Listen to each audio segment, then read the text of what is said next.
O espírito nesta fase da sua carreira parece ter sido cenário de doloroso conflito. Embora a Igreja estivesse procurando fulminá-lo com os seus raios, ele não regenerar a autoridade eclesiástica. A Igreja de Roma era ainda para ele a esposa de Cristo e o Papa o representante e vigário de Deus. O que João se estava a guerrear era o abuso da autoridade, não o princípio em si mesmo. Isto acarretou terrível conflito entre as convicções do seu entendimento e os ditames da sua consciência. Se a autoridade era justa e infalível como queria que fosse, como poderia acontecer achar-se obrigada a desobedecer?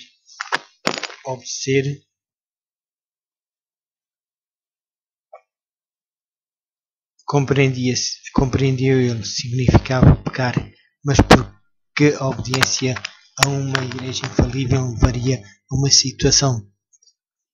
Era este o problema que não podia resolver.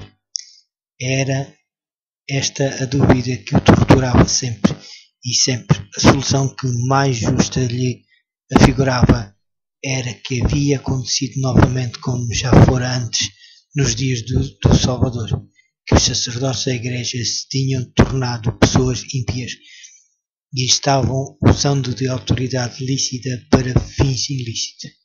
Isto o levou a adotar para sua própria orientação e para guia daqueles a quem pregava a máxima de que os preceitos das Escrituras, comunicados por meio do entendimento, devem reger a consciência.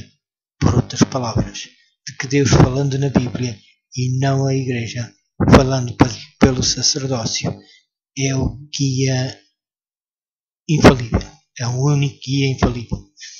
Quando depois de algum tempo serenou a excitação em Praga, Hus voltou para a sua capela em Belém, a fim de continuar com maior zelo e ânimo a pregação da palavra de Deus. Os seus inimigos eram ativos e poderosos, mas a rainha e muitos dos nobres eram seus amigos, e o povo, em grande parte, também o apoiava.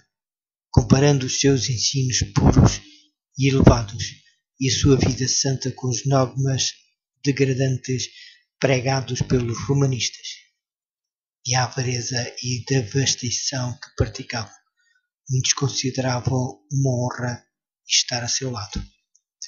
Até aqui João Hus estivera só nos seus trabalhos. Agora, porém, uniu-se-lhe na obra da Reforma Jerónimo, que durante a sua estadia na Inglaterra aceitara os ensinos de João Wycliffe.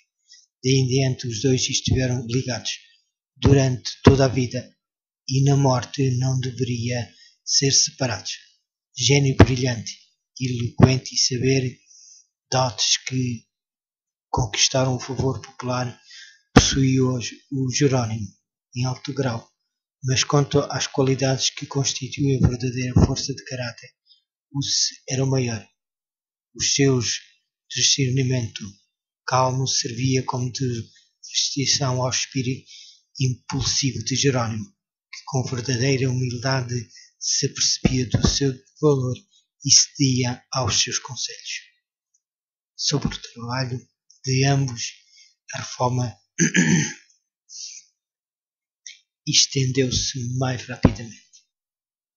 Deus permitiu que uma grande luz resplandecesse no espírito daqueles homens escolhidos, revelando-lhe muitos dos erros de Roma, mas não receberam toda a luz que deveria ser dada ao mundo por meio destes seus servos. Deus estava guiando o povo para fora das trevas do romanismo. Havia, porém, muitos e grandes obstáculos que deviam defrontar, e ele os guiou passo a passo, conforme o podiam suportar. Não estavam preparados para receber toda a luz de uma só vez. Se ela tivesse sido apresentada como um completo fulgor do sol do meio-dia, para os que durante muito tempo permaneceram em trevas, tal luz te iluzia feito desviarem-se. Portanto, Deus revelou-a aos dirigentes pouco a pouco, à medida que podia ser recebida pelo povo. Século para século. Outros fiéis obreiros deveriam seguir-se para guiar o povo cada vez mais longe no caminho da reforma. Persistia o cisma da Igreja. 3 papas contentiam pela supremacia, e a sua luta encheu a cristandade de crime e tumulto. Não contentes com os anátemas, recorriam às armas temporais. Cada qual se propôs obter armas e recrutar soldados. É claro que necessitavam de dinheiro, e para arranjá-lo, os dons, ofícios e bênçãos da Igreja eram oferecidos à venda. Os padres também, imitando os superiores, recorriam à simonia e à guerra para humilhar os seus rivais e fortalecer o seu próprio poder. Com uma audácia que aumentava dia a dia, se fulminava as abominações que eram toleradas em nome da religião, e o povo acusava abertamente os chefes romanistas como causa das misérias que oprimiam a cristandade. Novamente a cidade de Praga parecia à borda de um conflito sangrento, como nas eras anteriores. O servo de Deus foi acusado de ser o perturbador de Israel. A cidade fora de novo posta sob interdito, e se retirou-se para a sua aldeia natal. Finalizar o testemunho tão fielmente dado da sua amada capela de Belém. Deveria falar de um cenário mais amplo à cristandade toda antes de depor a vida como testemunha da verdade. Para sanar os males que estavam perturbando a Europa, convocou-se um concílio geral a reunir-se em Constança. Esse concílio fora convocado a pedido do imperador Segismundo por um dos 3 papas rivais, João XXIII. A convocação de um concílio esteve longe de ser bem recebido pelo Papa João, cujo caráter e política mal podiam suportar exame mesmo por prelados tão frouxos na moral como eram os eclesiastes daqueles tempos.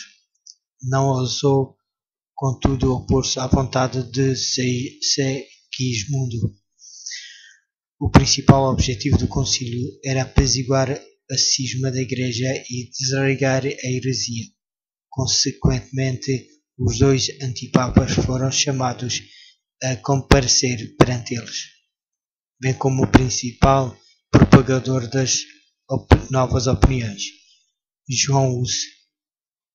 Os primeiros, tomando em consideração a sua própria segurança, não assistiram em pessoa, mas fizeram-se representar pelos seus delegados. O Papa João, conquanto ostensivamente o convocador do concílio, veio ele com muitos pressentimentos,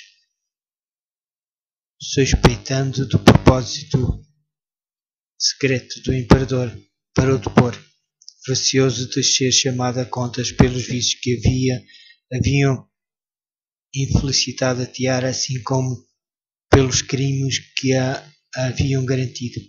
Não obstante, fez a sua entrada na cidade de Constança com grande pompa, acompanhado de eclesiásticos da mais alta ordem e seguido por um séquito de cortesãos, todo o clero e dignatários da cidade, com a imensa multidão de cidadãos, foram-lhe dar as boas-vindas.